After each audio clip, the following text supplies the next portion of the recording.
جب تک زبان کو فصاحت کے ساتھ استعمال کرنے کی روش جو تھی برقرار رہی، یعنی فصاحت شاعری اور زبان دانی وغیرہ کا ایک بہت لازمی مطالبہ جب تک رہا، اس وقت تک ہندی شعراء یا بے دل ایسے فارسی کو وہ ایران میں مقبول نہ ہو سکے، کیونکہ ان کا کلام، یہ ظاہر ہے سب دیکھ سکتے ہیں، سب سمجھ سکتے ہیں کہ ان کے کلام میں فصاحت کا عنصر نہ ہونے کے برابر ہے۔ فصاحت کہتے ہیں لفظ کی آواز سے لے کر لفظ سے بننے والی تصویر، پھر ایک لفظ کا دوسرے لفظوں سے طرح طرح کی تکنیکی، آرائشی اور جمالیاتی نسبتیں پیدا کر کے ایک کلام کا حصہ بننا، تو یہ گویا زبان کی جمالیات ہے۔ یعنی فصاحت کا مطلب ہے جو بات بھی کہو اچھے طریقے سے کہو، روانی سے کہو اور سنوار کر کہو۔ تو وہ جب تک رہا تو وہاں ظاہر ہے کہ بے دل یا اس غالب کا گزر نہیں ہو سکتا تھا، کیونکہ ان لوگوں کی زبان دانی چاہے آگے بہت بلند درجے کی ہو، لیکن وہ جو ایک لسانی ذوق ہوتا ہے جو اس زبان میں زندگی گزارنے سے حاصل ہوتا ہے، وہ زبان جس ماحول میں پیدا ہوئی ہے اور جن لوگوں میں جو ہے وہ پھلی پھولی ہے، وہ وہاں ان لوگوں کے ہاں محفوظ ہوتی ہے اور وہ لوگ اس بارے میں سند ہوتے ہیں۔ تو بے دل وغیرہ کے یہاں وہ بات نہیں تھی، یعنی فارسی ان کی زندگی کا حصہ، ان کے خوابوں کی زبان نہیں تھی۔ تو اس وجہ سے یہ اس وقت تک وہاں قبولیت نہ حاصل کر سکے جب تک یہ فصاحت اور زبان کا آرائشی اور تکنیکی جو در و بست ہوتا ہے وہ خود ایران میں کمزور نہ پڑ گیا۔ اب صورتحال یہ کہ دنیا کی ہر زبان فصاحت کے بحران کا شکار ہے، ہر زبان، عربی، فارسی، اردو، جو بھی، مطلب اگر آپ سرچ کریں مختلف زبانوں کے بارے میں تو ان زبانوں کا جو پیرول ہے وہ اب فصاحت سے جیسے خالی ہوتا جا رہا ہے، اور اکثر جگہوں پہ خالی ہو چکا ہے، کیونکہ اب لوگوں کے ذہن میں زبان کا، لفظ کا وہ جو ہے وہ جمالیاتی مصرف نہیں ہے۔ یعنی اب لوگوں کا زبان سے جو تعلق ہے وہ جمالیاتی اغراض کے لیے نہیں ہے۔ تو جیسے جیسے چیزوں کو دیکھنے کا جمالیاتی تناظر کمزور پڑتا چلا گیا، اور خاص طور پہ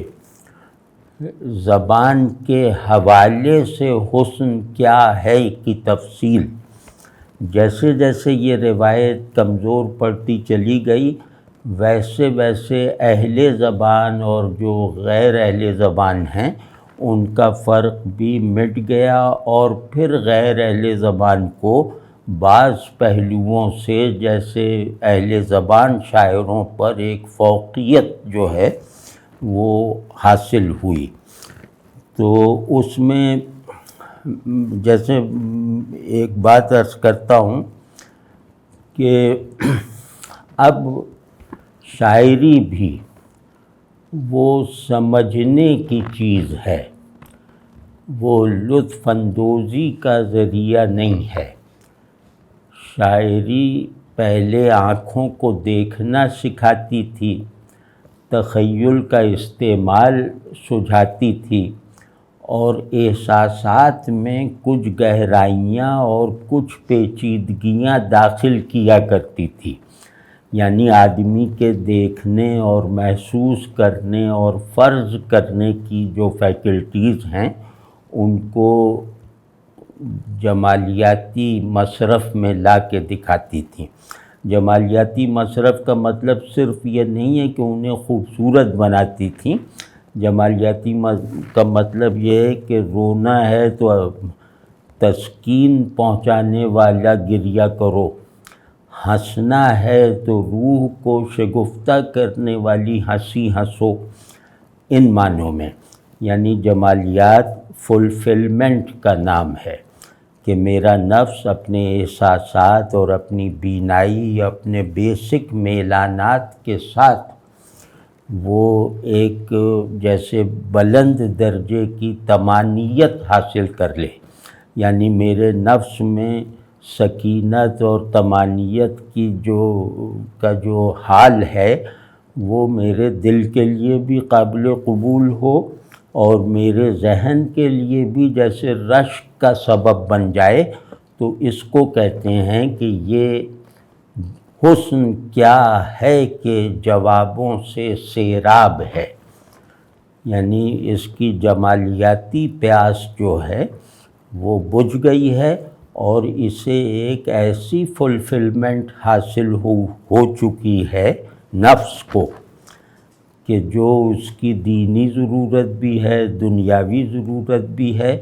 اور اسے چیزوں کے ساتھ علامتی طور پر کنیکٹ رہنے کے لیے بھی درکار ہے۔ تو جمالیات کا سب سے بڑے مصارف میں سے ایک مصرف یہ ہے کہ وہ ہمیں ایک سمبلزم سے جو ہے وہ آشنا کر دیتی ہے۔ ہم گویا اپنے احساسات، اپنے مشاہدات سے لے کر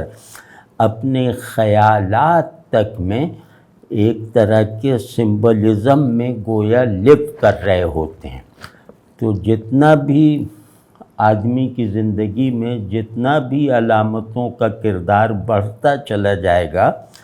اتنا دو چیزوں میں ترقی ہوتی چلی جاتی ہے۔ ایک کا پرانا نام ہے عرفان اور دوسرے کا پرانا نام ہے ذوق جمال۔ یعنی صلاحیت عرفانی بڑھتی ہے علامتوں سے اور جمال کی تہداریاں کھلتی ہیں اس سمبلزم سے۔ مطلب آنکھ کو دکھائی دے جانے والا حسن ضروری نہیں ہے کہ ذہن اور دل سے بھی تصدیق پائے، یعنی ان سے واہ کروائے۔ دل کبھی آنکھوں کے دیکھے ہوئے کو اپنے اوپر طاری نہیں ہونے دیتا۔ آنکھوں کی جو بھی منزل ہے وہ دل کا پہلا قدم بنتی ہے۔ آنکھیں دکھاتی ہیں حسن یہ ہے، دل انہیں بتاتا ہے کہ حسن دراصل اس کے پیچھے ہے۔ تو غرض اس طرح کا ایک سمبولک پیٹرن ہوتا ہے زندگی کا، احساسات کا، عام نگاہوں کے عام استعمال کا، وغیرہ وغیرہ۔ تو یعنی جب آدمی محبت کرتا ہے، بیٹے سے بھی محبت، والد سے بھی محبت، تو پھر یہ محبت جو ہے وہ اسے اور اس کے والد کو دو متعین اشخاص نہیں رہنے دیتی۔ یعنی اگر میں علامتی انداز سے مانوس ہوں تو ہمارا یہاں عاشق اور محبوب ہونا، جیسے میں نے کہا باپ بیٹا دونوں آپس میں بہت محبت کرتے ہیں، لیکن یہ محبت اس علامتی ذوق کی وجہ سے امپرسنل ہوتی چلی جاتی ہے۔ یعنی پھر یہ باپ اور بیٹے کی محبت نہیں رہ جاتی باپ کے بھی دل میں اور بیٹے کے بھی قلب میں، بلکہ یہ محبت گویا ان کو اپنے لیے لانچنگ پیڈ بناتی ہے۔ بیٹے کو باپ سے بلند محبوب فراہم کرتی ہے، باپ کو بیٹے سے بڑا محبوب فراہم کرتی ہے۔ تو یہ مطلب ایسی ایک کروڈ سی مثال ہے۔ یہ جس کو میں کہہ رہا ہوں کہ علامتی انداز نظر، علامتی ذوق، طرز احساس، علامتی اسلوب دید، یہ اہل زبان کو عموماً کم نصیب ہوتا ہے۔ یہی وجہ ہے کہ عربی ادب بھی آپ دیکھ لیں، یعنی علوم یا فنون کی ادبی روایت، عربی روایت کو بھی دیکھ لیں تو یہ والا سمبلزم ہمیشہ باہر والے داخل کرتے ہیں۔ تو اس سمبلزم کی ان کی فصاحت کے باوجود ان کی زبان میں اور اس زبان سے پرورش پانے والے ذہن اور نفس وغیرہ میں کمی رہ گئی تھی۔ تو فصاحت کا زوال ایک پہلو سے ظاہر ہے کہ زبان کو کھردرا کر دیتا ہے،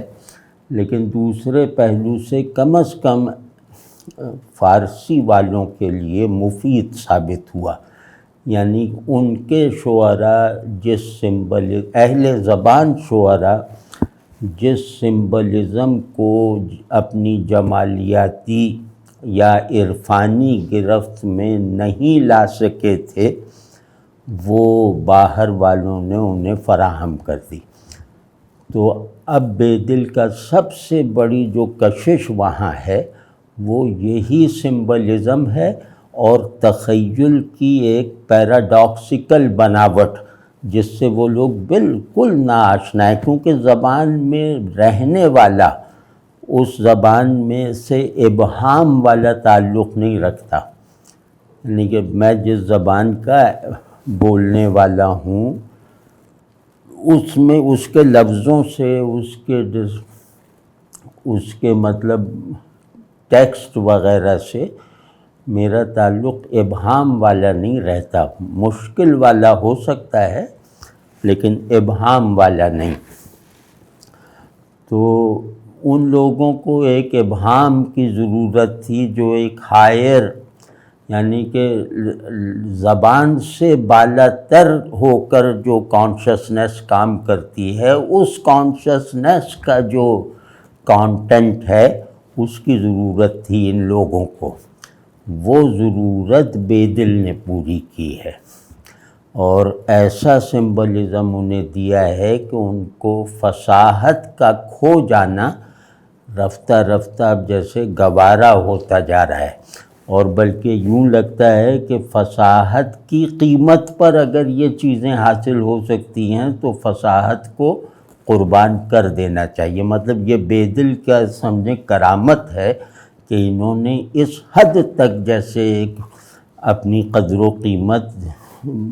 جو ہے وہ مقرر کروا لی ہے۔ تو ایک تو یہ اس پہ انشاءاللہ کسی وقت بات کریں گے، یہ ایک پھیلا ہوا موضوع ہے کہ فصاحت کا عنصر ہر زبان سے غائب ہوتا جا رہا ہے، اور ایک غیر ضروری ڈیکوریٹو چیز کے طور پر۔ تو وہ اس پہ انشاءاللہ بات کریں گے۔ اب زبان کا استعمال تم نے کہا میں نے سمجھا، یعنی بات کیا کہی جا رہی ہے اس پر ہے، بات کیسے کہی جا رہی ہے اس سے اب آج کے آدمی کو الجھن ہوتی ہے، چاہے وہ کسی بھی زبان کا ہو۔ تو اس کے نتیجے میں جو ذہن میں اور نفسیات میں جو بگاڑ آیا ہے اس کا بھی لوگوں کو اندازہ نہیں ہے، لیکن چلو بہرحال ہم اس پہ انشاءاللہ کسی وقت الگ سے بات کریں گے۔ تو دوسرا یہ جیسے میں نے عرض کیا کہ سمبلز دو طرح کے ہوتے ہیں، یعنی کہ جو بھی مخلوق ذہن رکھتی ہے وہ سمبلسٹ ہوگی، یعنی کہ ذہن اور شے کا تعلق سمبلزم کی وساطت کے بغیر ممکن ہی نہیں ہے۔ تو یہ بھی ایک موضوع ہے۔ تو یہ جو سمبلزم ہوتا ہے جنرل یا تہذیبی یا ایک خاص لسانیاتی پرسپیکٹیو میں، تو یہ سمبلزم دو طرح کا ہوتا ہے۔ ایک سمبلزم جو ہے وہ جیسے آرکیٹائپس کی طرح ہوتے ہیں سمبلز۔ آرکیٹائپس مطلب یہ کہ جیسے اجتماعی لاشعور میں معنی کی کچھ صورتیں بنی ہوئی ہیں، یا کچھ ایسی فارمز اجتماعی لاشعور میں ہیں کہ جنہیں جاننا بھی ضروری نہیں ہے، وہ آپ کے علم وغیرہ، آپ کے مزاج وغیرہ کی تشکیل کرتی رہتی ہیں۔ تو وہ جو فارمز ہیں انہیں کہا جاتا ہے generator of meanings. In form سے، آرکیٹائپل فارم سے معانی پیدا ہوتے ہیں، اور پھر نیچے درجے کی فارمز اور معانی میں نئے نئے ربط بھی اسی وجہ سے پیدا ہوتے ہیں، تخلیق ہوتے ہیں۔ تو ایک تو سمبل وہ جو جس کو کہنا چاہیے تہذیبی علامتیں، اور یہ لاشعوری ہو جاتی ہیں، اور ایک سمبلزم وہ ہے جو عارفانہ ہوتا ہے۔ عارفانہ سمبلزم کا مطلب یہ ہے کہ میں چیزوں کو وحدت کے پرسپیکٹو سے دیکھ رہا ہوں۔ مثال دے رہا ہوں صرف کہ میں کثرت کے عالم میں، اور مطلب کثرت ڈائیورسٹی کے ماحول میں رہ رہا ہوں، اور اس سے نکلنے کا میرے پاس کوئی ذہنی اور وجودی راستہ نہیں ہے، لیکن کثرت کے جبر میں وحدت کے پرسپیکٹو سے رہ رہا ہوں۔ تو یہاں رہتے ہوئے جو وحدت کا آرکیٹائپ یا پرسپیکٹو ہے، وہ مجھے کثرت سے مغلوب نہیں ہونے دیتا، یعنی وہ مجھے منفی معنوں میں مجبور نہیں رہنے دیتا۔ یہاں سے عرفانیات پیدا ہوتے ہیں۔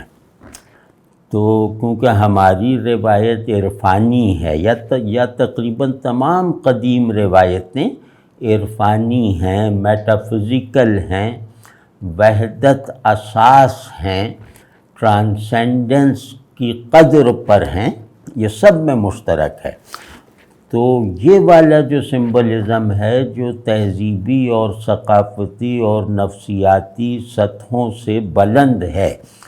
اور اس میں مقامیت سے زیادہ آفاقیت پائی جاتی ہے،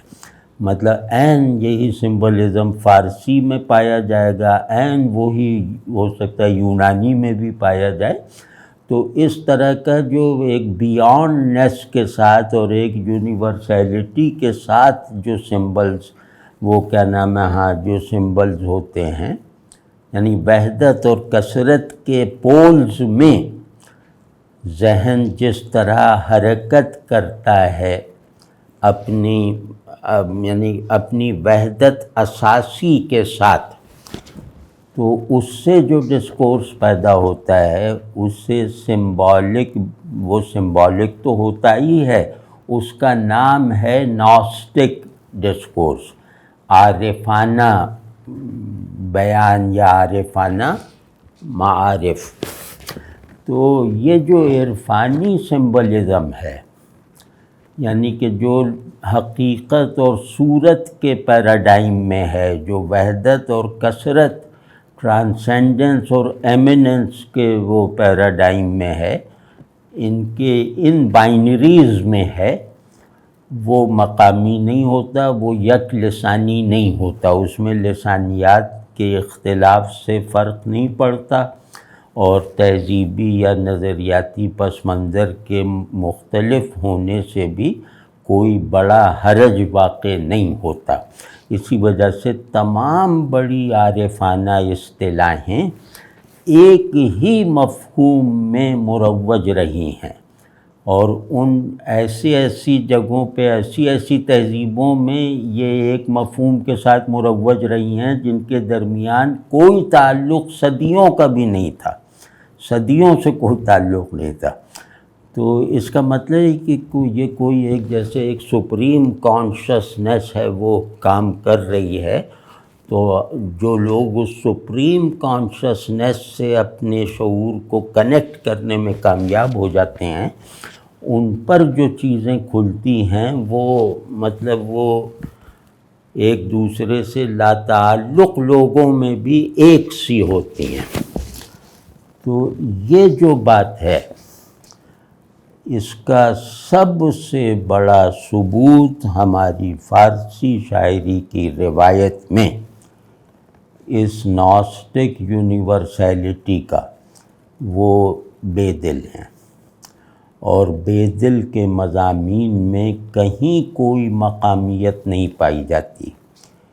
بے دل کے استعاروں میں کہیں لسانیت کا غلبہ نہیں ہوتا، کہیں نہ کسی ایک خیال کی طرف نسبت نہیں ہوتی۔ بے دل ہر چیز کو جیسے لا تعین کے خمیر سے گوندھتے ہیں، جو عارفوں کا کام ہے، تو یہ متعین کو لا تعین سے منسوب کرنے میں کامیابی حاصل ہو جائے تو آدمی عارف ہے۔ تو خیر اس کی تکنیکی تفصیلات بہت ہیں، لیکن یہ شاعری میں کام آ سکنے کی حد تک جو ہے وہ میں نے اس طرح کی ڈیفینیشنز عرض کی ہیں۔ تو یہ سمبلزم جو ہے یہ غیب اور شہود ہے۔ ایک تو یہ ہے نا کہ آپ نے پہلی منزل دیکھ کر چوتھی منزل بھی گویا دیکھ لی، تو ایک سمبل یہ ہوتا ہے کہ وہ ٹرانسینڈنس میں صرف کر دیتا ہے، یعنی وہ آپ کے سب دیکھے ہوئے کو اندیکھے کے لائق بنا دیتا ہے۔ تو وہ بے دل سے زیادہ عرفانی پرسپیکٹو میں کہیں بھی نہیں ہے، مطلب فارسی کی شاعری کی روایت میں۔ تو آج جو ہم نے ان کے لیے اسی طرح کی ایک علامت ہم نے منتخب کی ہے کہ جس میں ہم دیکھنا چاہتے ہیں کہ بے دل کیا کہتے ہیں، وہ علامت ہے آئینہ۔ آئینہ آدمی کی جو سیلف، یعنی آئینہ ایک پیوریفائیڈ، ویل پیوریفائیڈ کانشسنس بھی ہے، اور ایک ایگزاسٹیولی پیوریفائیڈ ایگزسٹنس یا وجود یا قلب یا ذہن بھی ہے۔ تو آئینہ مطلب چیز جیسی ہے ویسے ہی اس کو وہ عکس کر لیتا ہے، اپنی طرف سے ذرہ برابر کاٹ چھانٹ کیے بغیر، اور اسے عکس کرنے میں ایک پلک جھپکنے کا وقفہ دیے بغیر۔ آئینے کی پلک نہیں جھپکتی، اسی کو حیرت کہتے ہیں۔ آپ لوگوں نے پڑھا ہوگا نا کہ آئینے کو حیران کہا جاتا ہے، کہ کن آئینہ رویوں کے یہ میر بھی عاشق ہیں، جب گھر سے نکلتے ہیں حیران نکلتے ہیں، یا منہ تکا ہی کرے ہے جس تس کا، حیرتی ہے یہ آئینہ کس کا۔ تو مطلب آئینہ پلک نہیں جھپکتا، تو جیسے حیرت سے آدمی کی پلک نہیں جھپکتی نا، حیران اگر ہو جائے، تو وہ اس طرح کی حیرانی اس میں ہے، جو اس لیے درکار ہے کہ جسے یہ عکس کر رہا ہے اس کا جب تک وہ اس کے سامنے ہے، وہ اپنا متبادل، اپنا نقش ثانی جو ہے، وہ جیسے اپنا وہ کیا کہتے ہیں، ہاں، اپنا نقش ثانی اپنی آنکھوں کے سامنے دیکھ سکے۔ تو لیکن خیر یہ چھوٹی بات ہے۔ آئینہ جیسے پیور پرسیپشن کو کہتے ہیں، آئینہ دیکھنے کے عمل میں نہ دیکھنے کے رویے کو غالب رکھنے کو کہتے ہیں۔ یعنی آئینہ عکس کر رہا ہے، خود آنکھیں نہیں رکھتا، یعنی آنکھیں نہ رکھتے ہوئے وہ سامنے شخص کو جس طرح عکس کر رہا ہے، آنکھ والا ویسے عکس نہیں کر سکتا، بالکل ہو بہو وہ عکس کر دیتا ہے۔ تو غرض اس طرح کی اور بہت ساری مثالیں ہیں۔ تو اس میں اب دیکھیے کہ آئینہ گویا ہمارا ایک بہت ہی بیسک سمبل ہے۔ تو اب یہ کس آئینے کو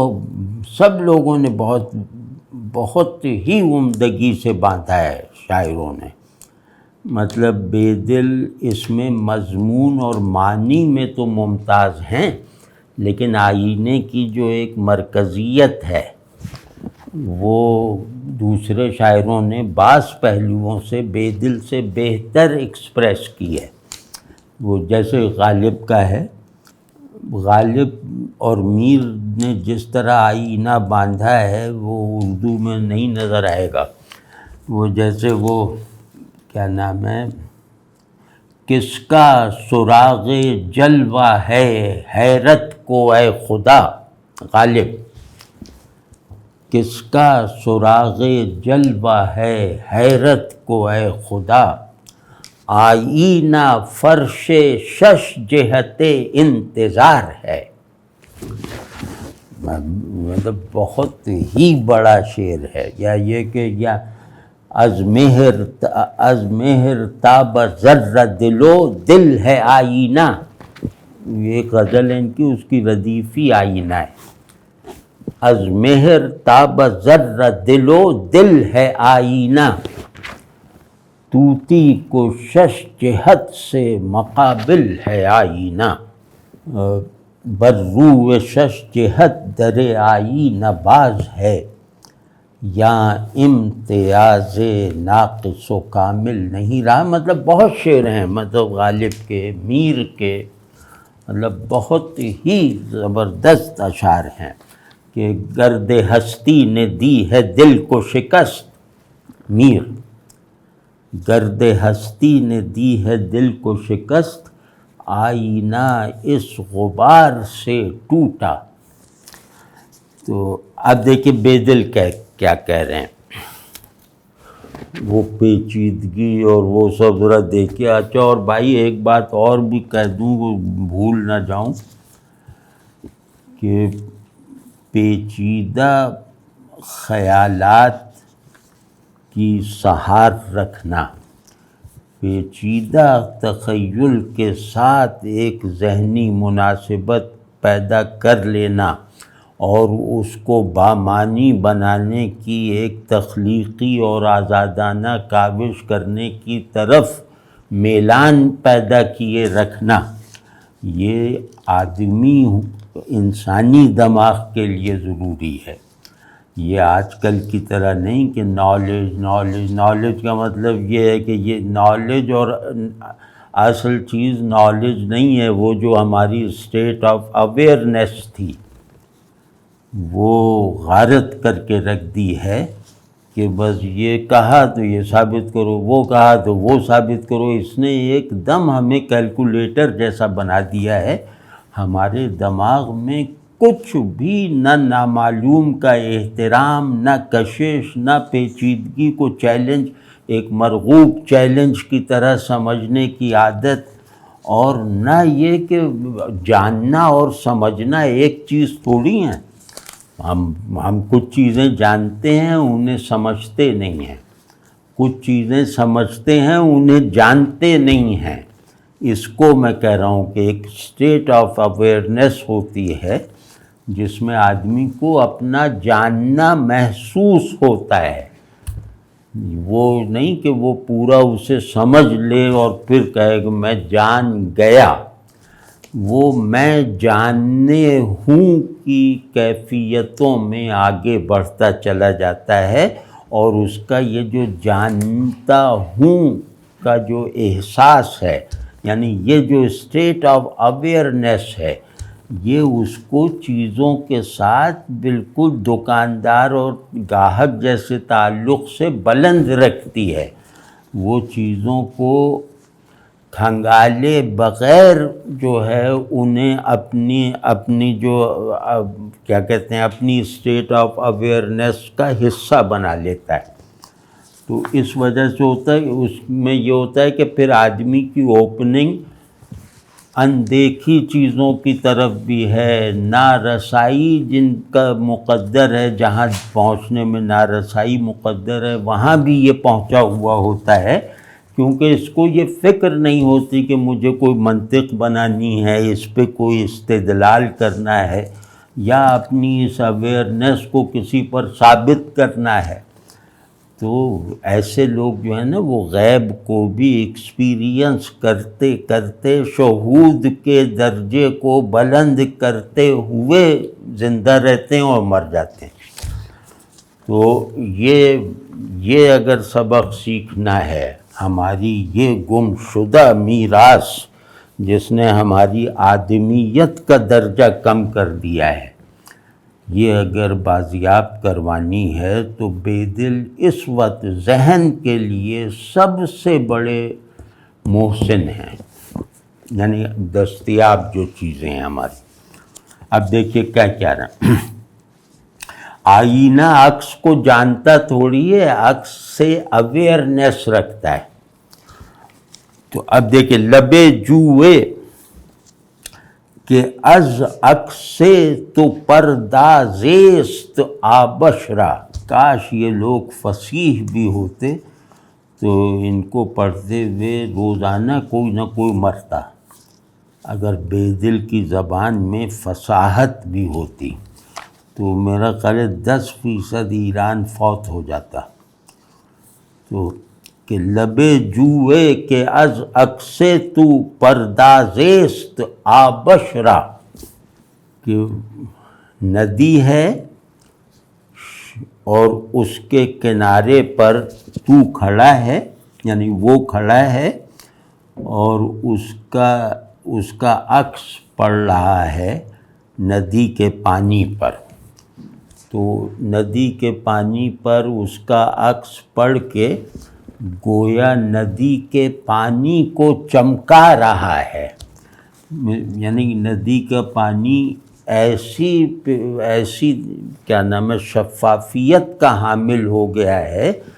کہ جیسے پانی اور آئینے میں فرق نہیں رہ گیا اس کے عکس کی برکت سے۔ کہ اے محبوب، اب محبوب کہیں، محبوب بے دل کا محبوب وغیرہ نہیں ہوتا، بس ان کا کوئی آرکیٹائپ سا ہوتا ہے۔ اب یہ تو جو ہے نا یہ کوئی آئیڈیل ہے کہ تو نے نہر کے کنارے کھڑے ہو کر نہر پر جو احسان کیا ہے اسے پانی سے آئینہ بنا دیا ہے، اس کے پانی کو آئینہ بنا دیا ہے۔ تو نفس، اب دوسرا مصرع دیکھیں، نفس در حیرت آئینہ، نفس در حیرت آئینہ می بالد حبا بشرا، مطلب یہ حیرت ہوتی ہے کہ اس طرح کی باتیں کوئی آدمی سوچ بھی سکتا ہے، یعنی اپنے واہمے سے بھی وہ فرض کر سکتا ہے اس طرح کی سچویشنز جو بے دل کرتے ہیں، بالکل سانس اکھڑ جاتی ہے۔ یہ جہاں جہاں بھی پہنچاتے ہیں وہ جگہ پہلی مرتبہ دکھائی دیتی ہے، یہ ہر اس جگہ پہ جاتے ہیں جہاں پہلے کوئی نہیں گیا۔ اب آپ دیکھیں کہ اس میں کیسے تخیل کی پیچیدگی ہے، یہ کبھی اس کا کوئی ہلکا سا مظاہرہ بھی بے دل سے پہلے کہیں دیکھا ہے؟ تو کہ نفس در حیرت، یعنی کہ وہ جو ہوا ہے، نفس سانس،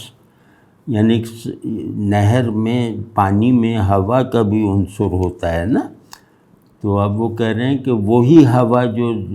اس میں بلبلے بناتی ہے،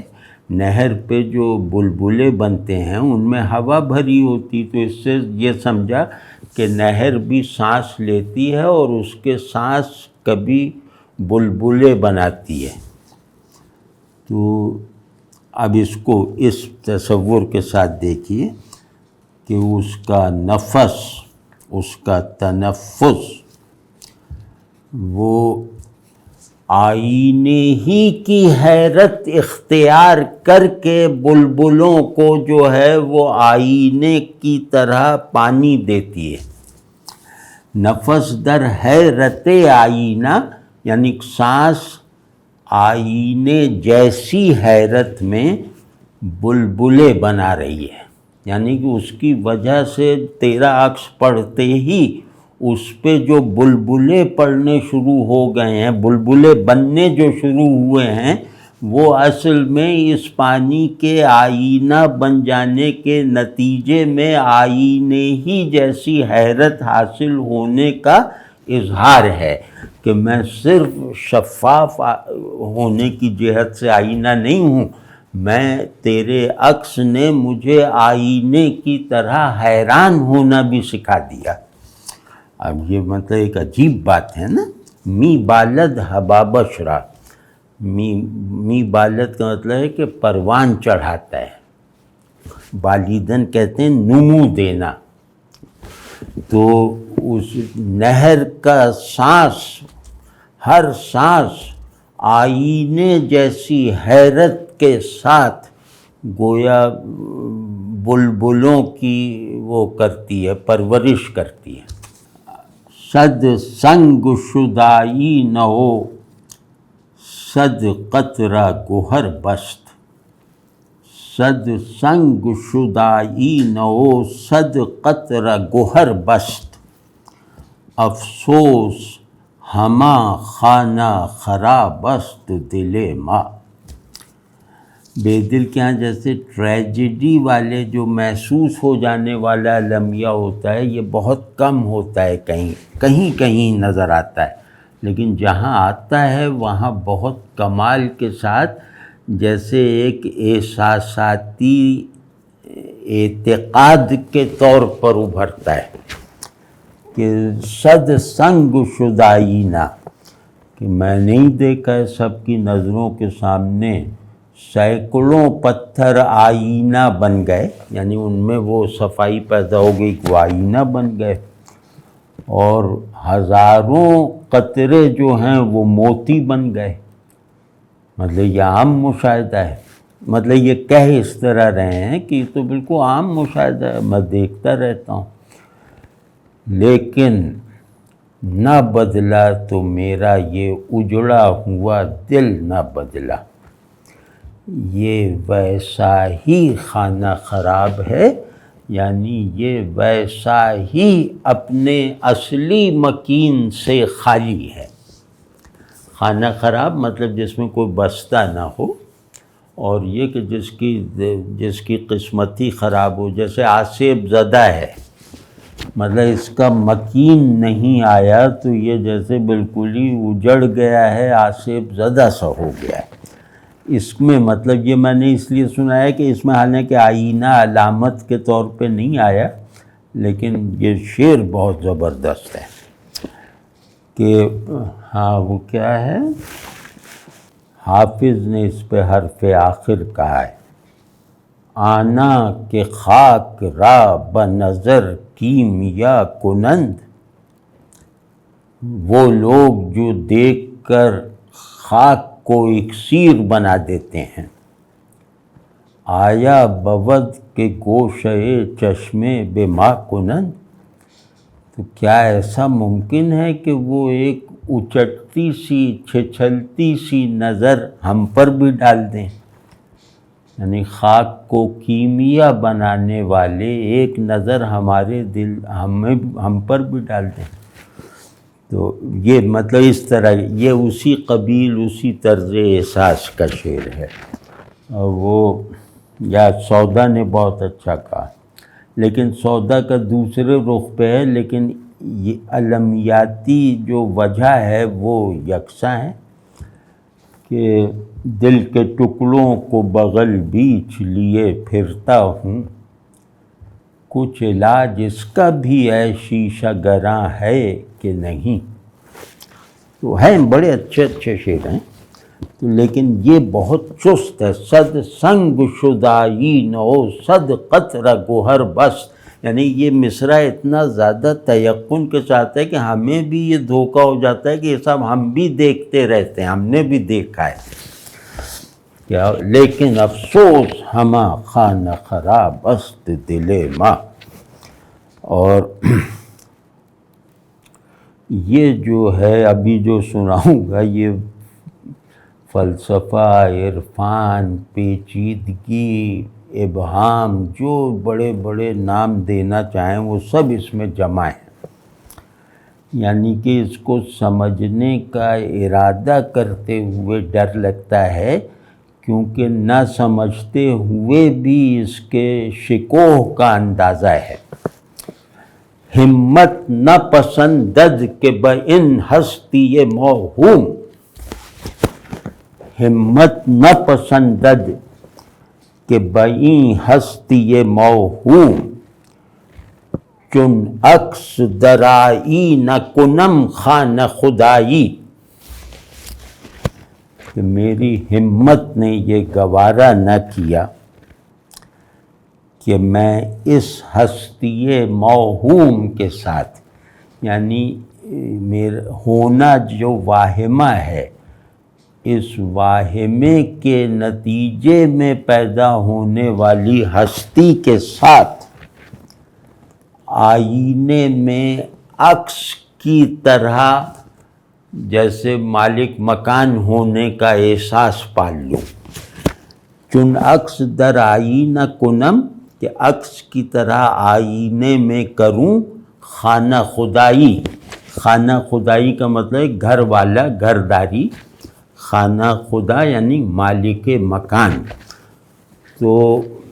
اب اس میں کہیں سے بھی پکڑو تو لگتا ہے کہ تھوڑی دیر بعد وہ نکل جاتا ہے، وہ رشتہ ہاتھوں سے پھسل جاتا ہے، اور اپنے عمومی وصف کی طرح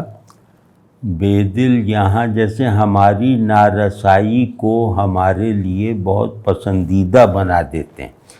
بے دل کو نہ سمجھ سکنا یہ بہت پرلطف ہوتا ہے، یہ کوئی بیزار نہیں کرتا، یہ بڑی بات ہوتی ہے، کیونکہ وہ ہم ان کو بڑا مانتے ہوئے ان کی بڑی بات کو سمجھ نہیں پا رہے، ہم ہمیشہ اس احساس میں رہتے ہیں۔ تو کہ اس ہستی موہوم کے ساتھ، یعنی شخصی وہم ہے،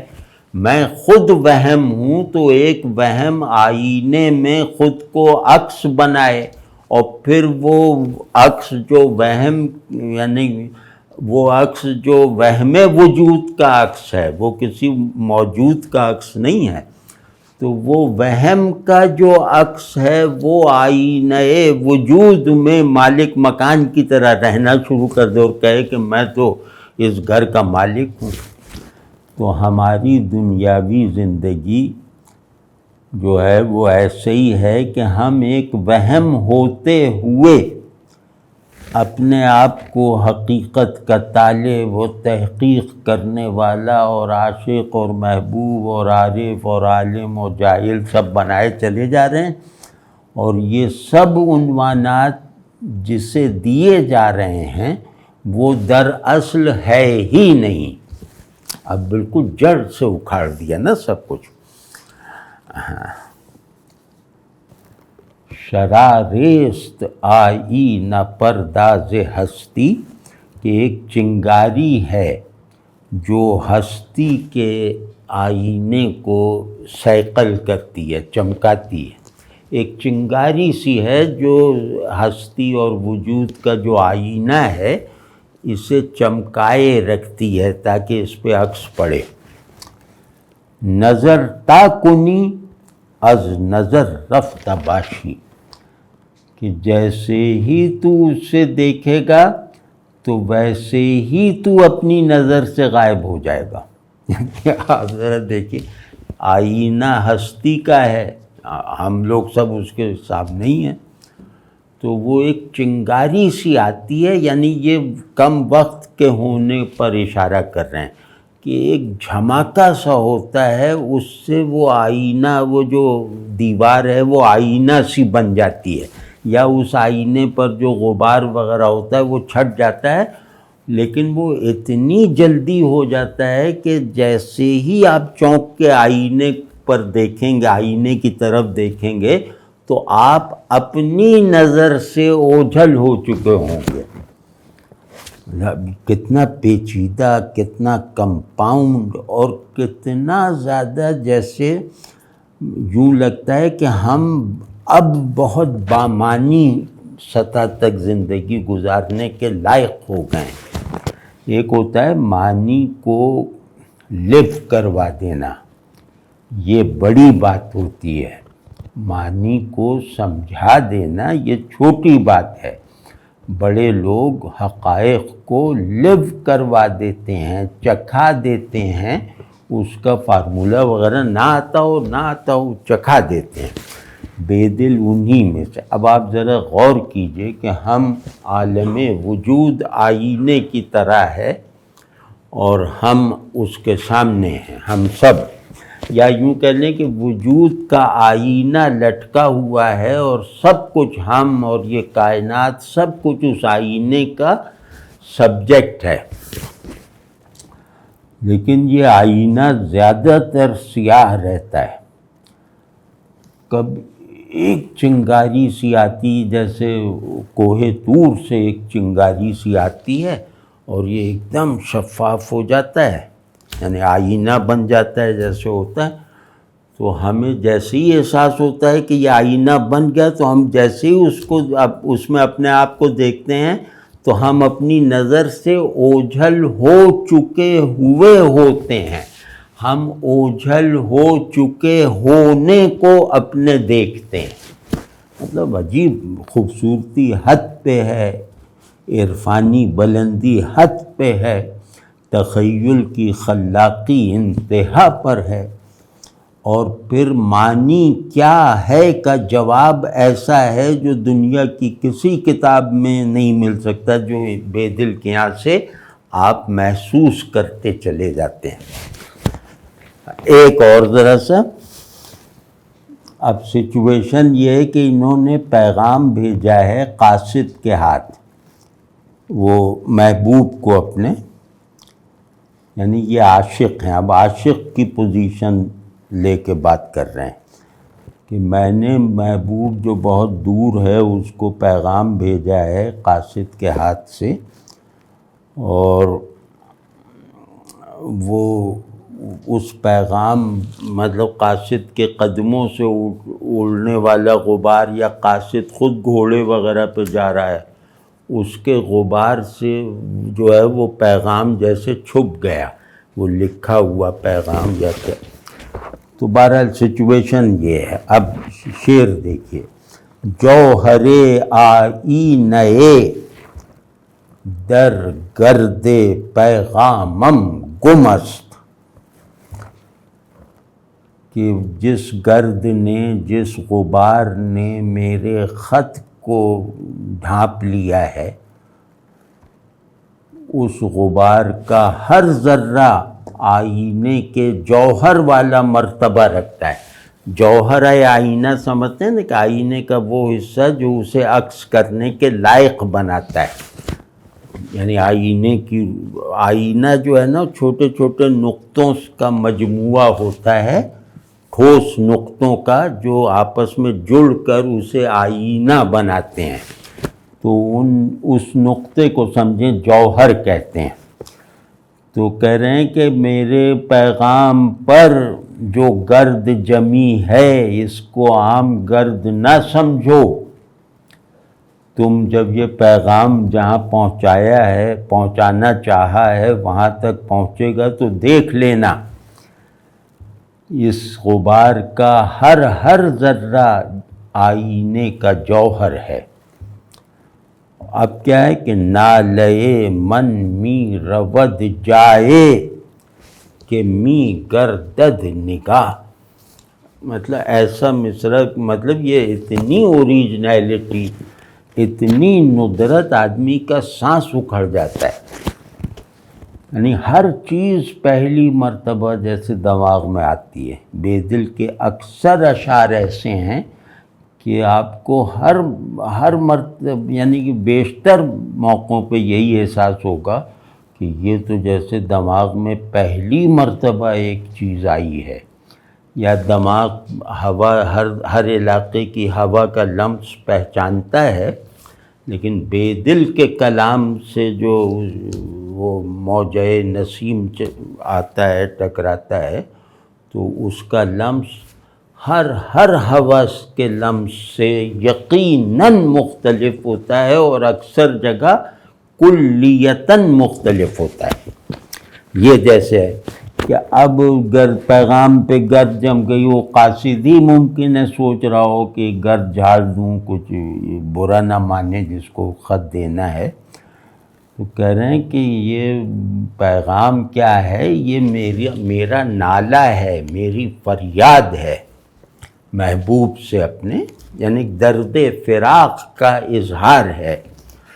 تو یہ پیغام اصل میں نالہ ہے، اس کا مضمون فریاد کا ہے۔ تو یہ پیغام بس اسی طرح گرد آلود اس تک پہنچا دو تاکہ یہ جو نالہ ہے یہ وہاں تک پہنچ کے نگاہ بن جائے۔ پیغام خود فریاد ہے، یعنی آواز ہے، لیکن اس پہ جو گرد پڑی ہے اس کا ہر ذرہ جوہر آئینہ ہے، تو پیغام جس صفحے پہ لکھا ہوا ہے اس پہ وہ جو گرد جمی ہے وہ اسے آئینہ بنا دے گی۔ تم ذرا آئینے کی جو منزل ہے، آئینہ جس عکس کو اپنی منزل بنانا چاہتا ہے اس منزل تک اسے پہنچا تو دو،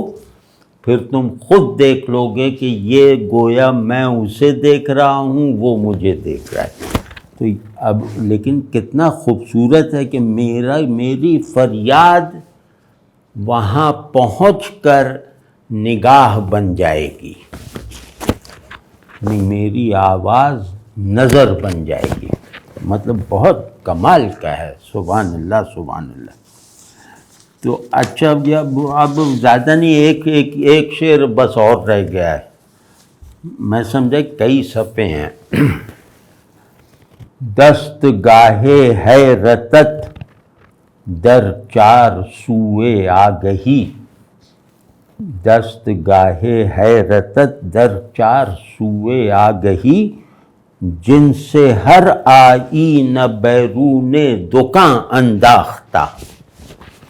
یہ بھی مذہبی عرض کرتا ہوں، تو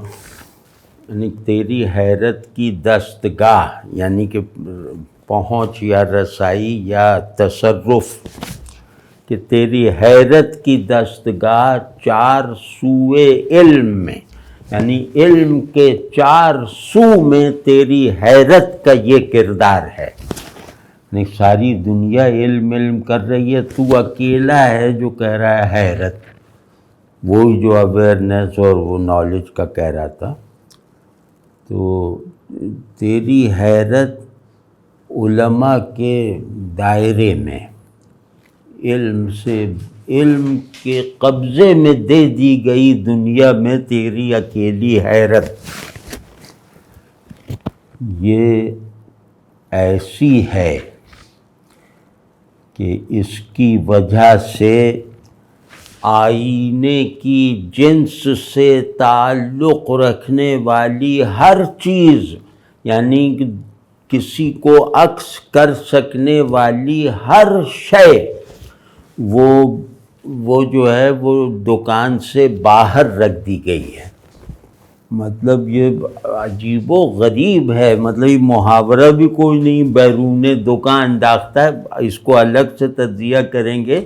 تو یہ بہت ناگوار ہے، اتنا زیادہ خلاف فصاحت ہے۔ تو کہہ رہے ہیں کہ تیری حیرت علم کی دنیا میں گئی، یا یوں کہہ لیں کہ علم کے بازار میں جب تیری حیرت نے اپنا اظہار کیا تو پھر ہر دکاندار نے آئینے کو اپنی دکان سے باہر رکھ دیا۔ باہر رکھ دیا کا مطلب دو ہے، ایک تو یہ کہ بھئی اب اس حیرت کے برابر کا آئینہ ہم کہاں سے لائیں، یعنی آئینہ جیسے علم کا آلہ ہے، تو سب انہوں نے اپنے علم کے آلات باہر پھینک دیے، ایک یہ مطلب ہے۔ اور دوسرا مطلب یہ ہے کہ تیری حیرت کو عکس کرنے کے لیے لوگوں نے صرف آئینے ہی نہیں بلکہ ہر شفاف چیز، پیالی اور پریچ اور یہ سب جو ہوتا ہے جس میں عکس پڑ سکے، سب چیزیں بازار دکان سے باہر رکھ دیں کہ تیری حیرت کی ایک چھوٹ ان پر پڑ جائے تاکہ یہ بھی حقیقی بن جائیں، تاکہ ان میں بھی حیرت کا کچھ نہ کچھ عنصر داخل ہو جائے، جو ہمیں یہ جو آگہی اور دانش اور علم کا جو ایک جبر ہے اس میں کچھ تازگی کا احساس دلوا دے، کچھ آزادی کی فضا میں لے جانے کا سامان پیدا کر دے۔ تو یہ اچھا نہیں کہ علم اگر حیرت کے بغیر ہے، حیرت سے خالی ہے، حیرت سے لا تعلق ہے، تو وہ تو بس ایک ڈیٹا ہے جس کے لیے مشین چاہیے، دماغ کے لیے ضروری نہیں ہے وہ۔ تو یہ جناب ہو گیا۔ اور یہ آج خیال اس وجہ سے آئے کہ بے دل پہ ایک ایرانی نقاد ہیں بڑے اچھے، انہوں نے کتاب لکھی تھی، کئی برس ہو گئے، اس کا نام ہی تھا شاعر آئینہ، یعنی آئینوں کا شاعر۔ تو اس رعایت سے ہم نے کہا آج آئینے پہ کرتے ہیں۔